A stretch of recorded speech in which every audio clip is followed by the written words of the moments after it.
So my name is Mary Catlin. I am the Senior Director for Honoring Choices Pacific Northwest. We are in Washington State and sort of the surrounding areas.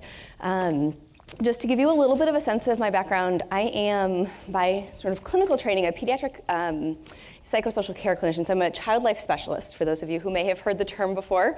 And that's what got me into healthcare. That was my initial exposure to palliative care teams, hospice teams. I then went on to have some personal experience with really incredible hospice care for my dad. And really, really love the sort of the patient-centeredness of all of this work, and I'm really loving some of the transitions here around that language. I also have a business degree. I have a little bit of background in doing clinical strategy for Dana-Farber Cancer Institute, and then I was head of patient experience in the medical ethics committee prior to coming to Honoring Choices, so bring a little bit of a medical ethics and sort of business patient experience perspective to all of this, and I'm really looking forward to, I'll talk a little bit more about the topic in a minute, but is there anything else you want to say about yourself, your background first? I'm Stephanie. You will go way back. I'm a nurse. My doctorate's in nursing practice, health systems administration, which I'm proud of, and I love implementation science. And I co-initiated the PULSE movement in Iowa, which is how I got to know Amy from the previous session. Thank you for being here. We do have lower numbers because we are being video recorded in this room, and people will be able to watch this one. So a few folks went to see other concurrent sessions. So thank you for being here. And if it seems strange that there's all this space with you guys spread out, we could make you move and come together, but I don't think it's probably worth it because you're probably comfortable where you are. So we'll leave it at that. We'll talk across. Okay, go ahead.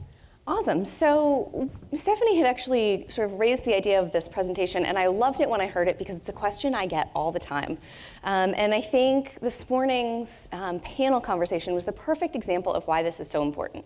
So really the solution to everything is the one that came up at the end, which is that we just need to clone Dr. Thompson and put him in charge of any program that is implementing advanced care planning. But short of that, kind of how do we make the case to leaders? And then once we have leaders in place, how do we actually make sure that if they leave, when there are transitions, that we ensure sustainability and we make sure that these programs are actually able to continue. So when I have somebody who has a really strong leader who is in place and they hear that they're leaving and they have to orient somebody new, I hear a lot of, wow, this is a really big challenge. And I would like to say, yes, it is a big challenge. We're going to talk about some of that. It's also a tremendous opportunity for a few reasons. It gives you a chance to kind of think about, all right, I have a new leader coming on. How do I assess what my program is, really take a look at it? And maybe it's a chance to build a new champion for this work, which is we all know that we need more champions in this world. So that's a huge opportunity right there. So we're going to talk about a few different things. We're going to start by going through sort of how do you make the case to a new leader? There's a head part and there's a heart part. So you always start with the heart. You really need to get them sort of thinking about why this is so important for patients. And then Stephanie's going to talk about the business case, which is more of the head part. Kind of once they're connected to it, you're going to really enjoy hearing what she has to say. She has a really thoughtful set of points around what the business case elements can include, because you really need to then make sure that they're armed with that information once they have that head piece. Following that, we're going to go into, once you have their support, what is it that you need to do to actually implement it going forward? And then we're going to talk about a little bit about sustainability and the role of conveners. So I'm going to start with making the case to your new leader. What does this look like? I'm going to talk about the heart part. And the heart part that there have been some beautiful examples of so far in this conference is the stories. It's the storytelling. It's making sure that we are making that case and really connecting people to purpose. And as much as possible, we want to use local stories. We want things that are relevant for people in their own communities, not just things that are stories that are from other places, because that doesn't resonate quite as much. So in keeping with starting with stories, I want to share a recent story with you. I was privileged to be part of a meeting with an ACP coordinator for one of our hospitals and a CMO who was new to the work. And what I knew going into this meeting was that this ACP coordinator was really fantastic, had built a big program, really dedicated to the work. CMO, I had heard from a number of different people, wasn't entirely sold on the importance. So that was kind of the dynamic within we went into this meeting.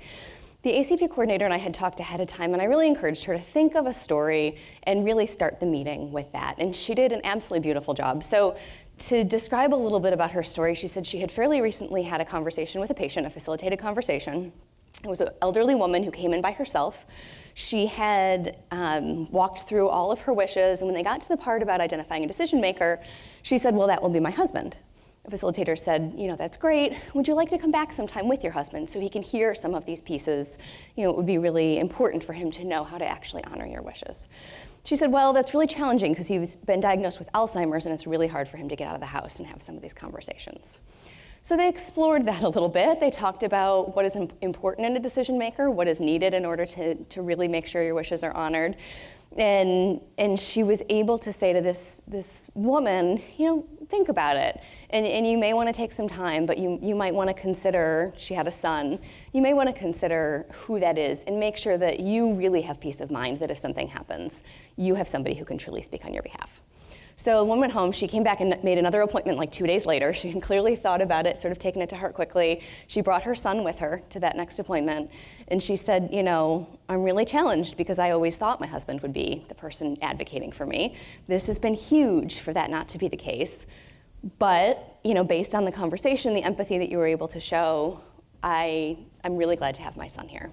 And you could just see as she finished the story, like that little light bulb going off in the CMO's eyes. And the first thing she said, I was in the ICU this morning, and she said, there have been so many cases recently of guardianship where we don't know who the decision maker is. She said, if we'd had this case and you hadn't been involved now, we would have had to be assessing, was this husband able to make decisions? We would have to be doing assessments. There might need to be a legal channel. Her mind was you could see her mind thinking of all the resources that would be needed. And then she finally said, how much better this is going to be for the patient. If and when something happens, this is so much better for that patient. So it was a really powerful example, and it really set us on the stage to have a really meaningful and actionable conversation. And then, per what most leaders will sort of look for, once she was sold heart, she had a lot of questions around head, what is the business case? How do I sell this to the rest of my clinical team? So I'm going to turn it over to Stephanie to talk a little bit about that. So, what is the business case for this leader? And what questions do we get about the business case? Is there anybody in the room that has not received a question about making the business case? Anyone? Okay, I didn't think so. Is there anybody in the room that felt really confident in your answer? Jeff would. We should invite Jeff up here. Unfortunately, we don't have time. Anyone else besides Jeff? All right, so I'm going to give you some strategies that we have learned from across the country in talking about the business case and considerations. So we talk about, first, I'm going to kind of categorize these. And years ago, Bud and Linda have told me that they really didn't have to answer a lot of questions about the business case because the majority of folks that at that time were wanting to do this work were doing it because it was the right thing to do. And that was good enough.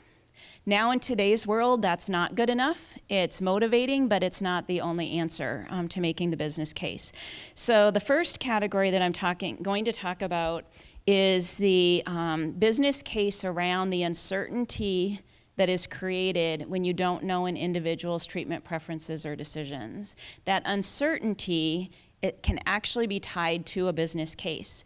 So the uncertainty related to the individual, the patient, and their family in experiencing a family not knowing what care their loved one would want or would not want, that uncertainty can result in family crisis, anger, even to the extent of long-lasting post-traumatic stress disorder, which is a population health issue.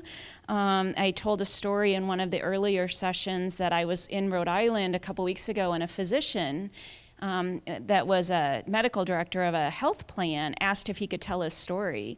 And he had been the surrogate decision maker for his father. They'd had wonderful conversations, had completed a post-form selective treatment. He progressed, went to comfort measures only.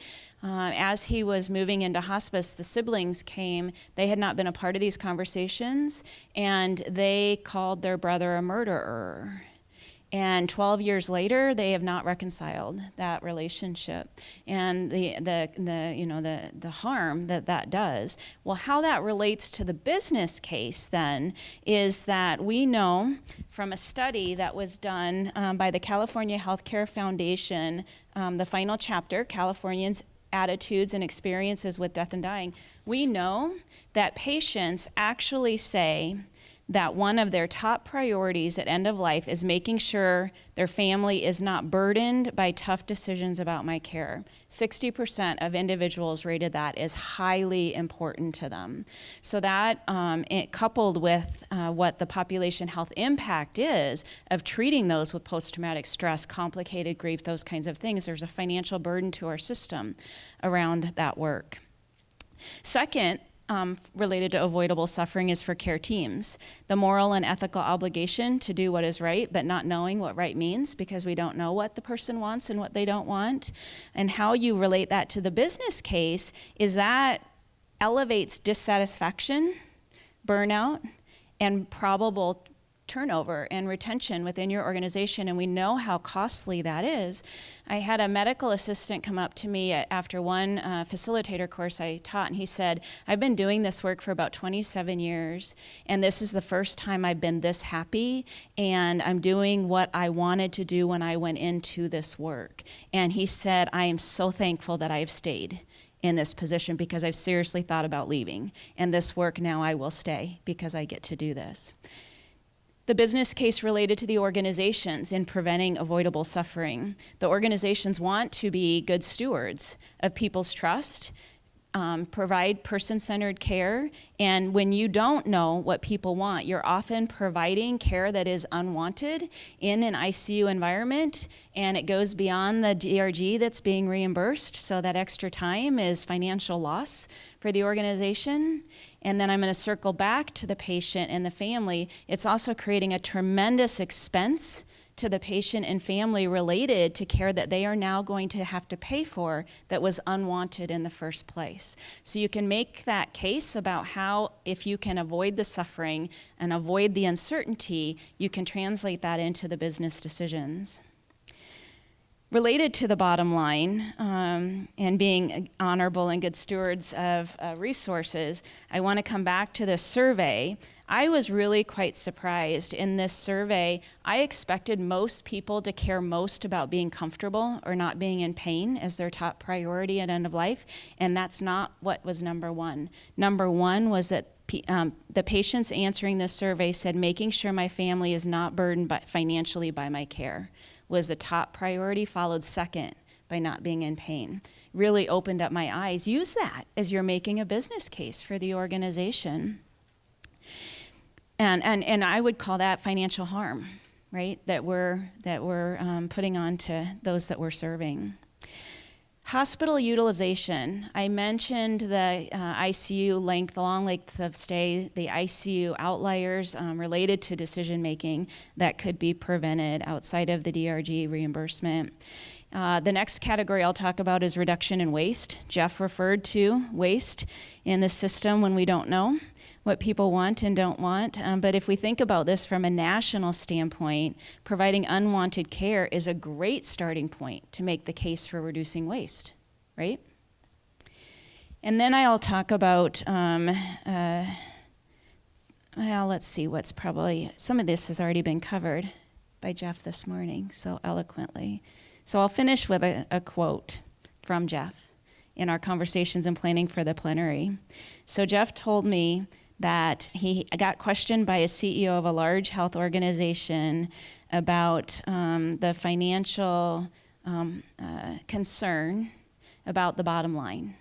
So how does this impact the bottom line? Well, if we're preventing some of this care, we might be reducing our revenue, and yada, yada, yada. And Jeff's response, and I have quotes from our conversation, Jeff's response was, I don't understand how you cannot know and follow a patient's goals and treatment preferences because it doesn't help balance your books.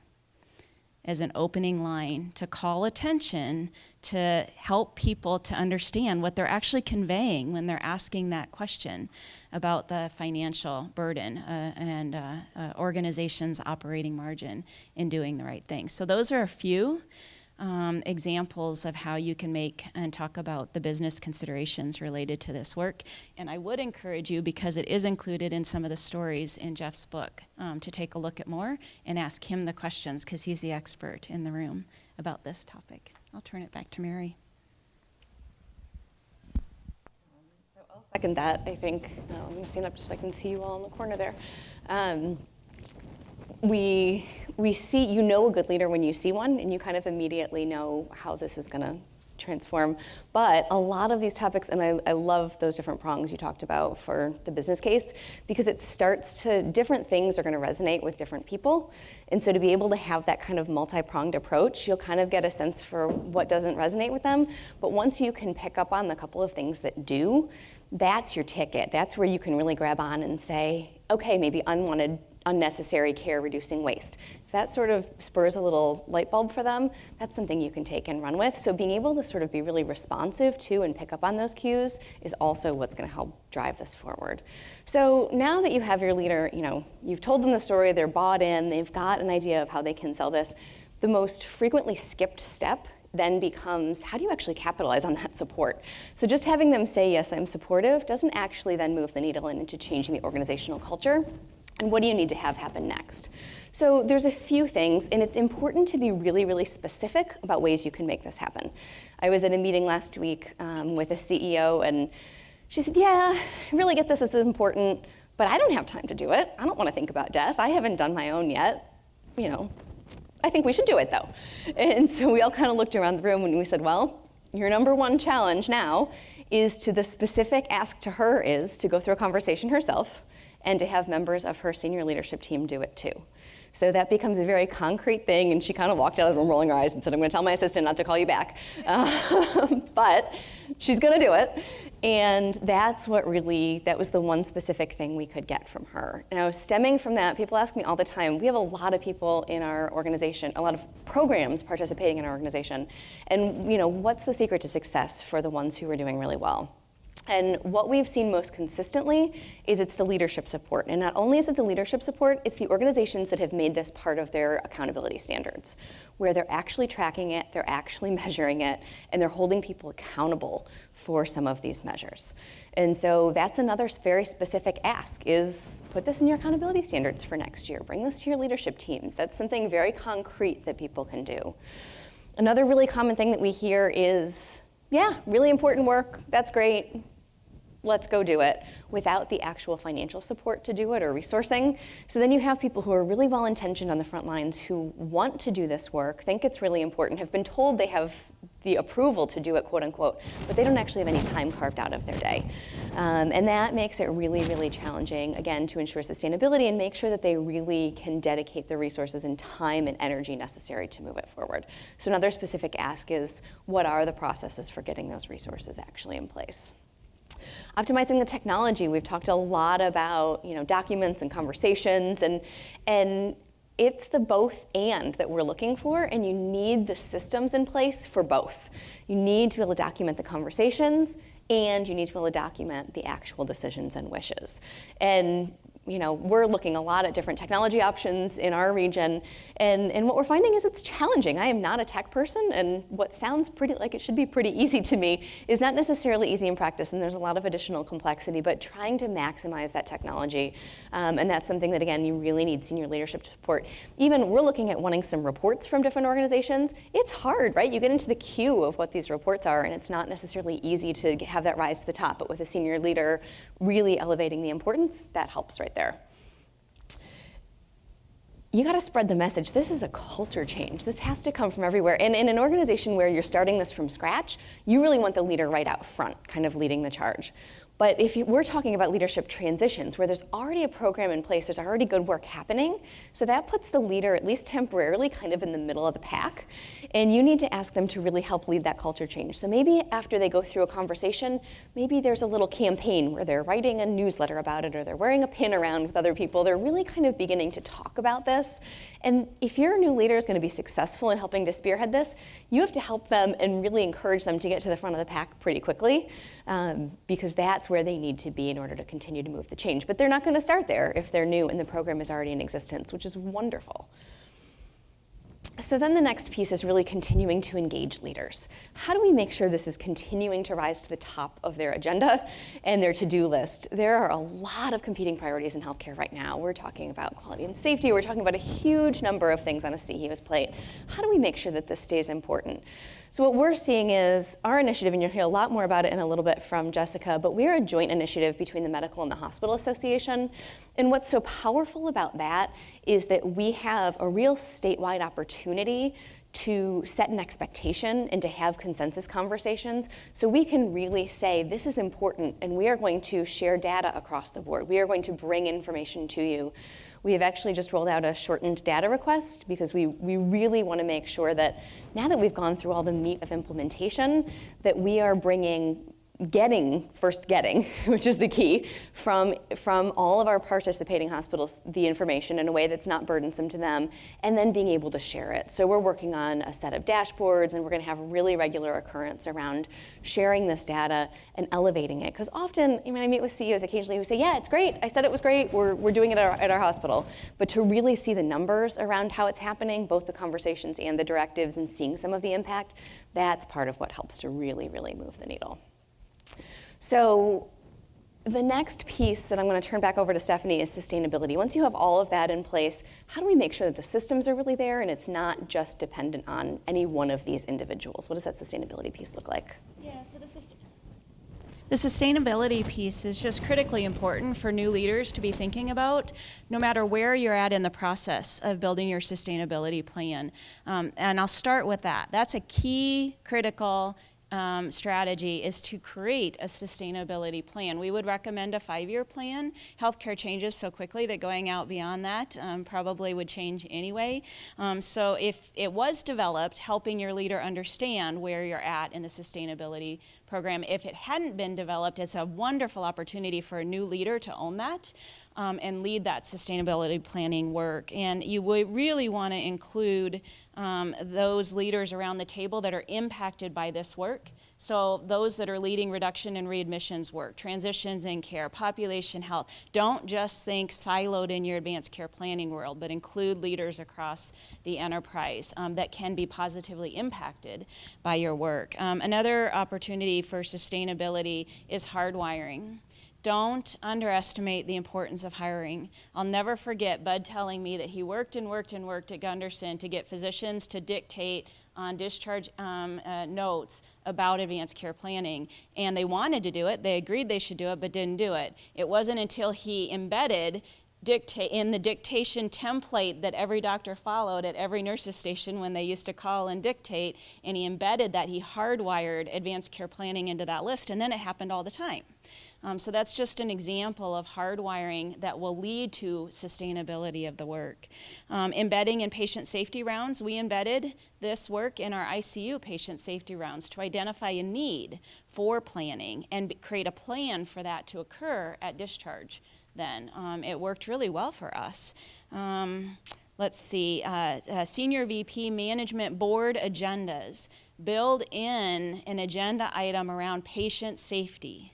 It's a patient safety event, serious event, if you know a person's wishes and you don't honor them. Jeff talked about that this morning, about doing harm and holding people accountable through a peer review process. So hardwire that into those types of systems. And then constantly assess your plan for sustainability, be agile with it, and think about where you're going.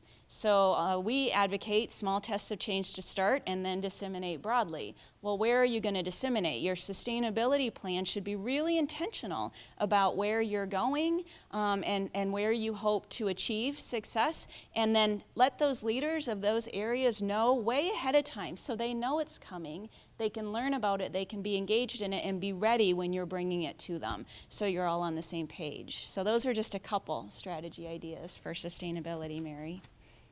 Another very frequently asked question. Yep, something that we see a lot. Perfect. So I'm going to very quickly talk about the role of conveners and then open it up for a few questions and transition it on to the next fabulous speakers coming up. So just briefly to say, related to the sustainability, we are a convener model, and one of the advantages to that is we're able to really look across the state. So one of the things that we're looking at doing is through our Hospital and Medical Association, we know when there are new leaders coming on board, so we can add an extra layer of support to people on the ground doing the work to make sure that, you know, for instance, our CEO from the Hospital Association, Medical Associations, maybe the two CEOs are reaching out together to the new CEO and it starts the conversation at that level.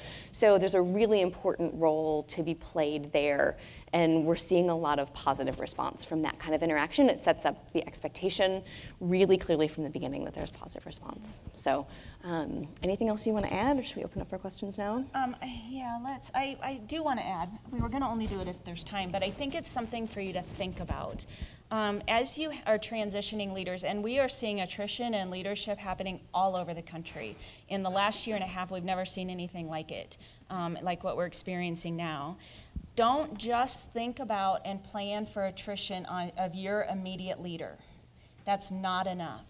You need to plan for if your CEO has attrition. We've worked with several organizations that the CEO changed, and they may or may not have had the same passion and mission around this work. And think about your level of C-suite, your VPs. Think about those leaders that I talked about that are benefiting from your work, reducing readmissions, reducing unnecessary ED visits, whatever they may be. If there's attrition in those leadership roles, that's going to impact your work, potentially. Your CMO.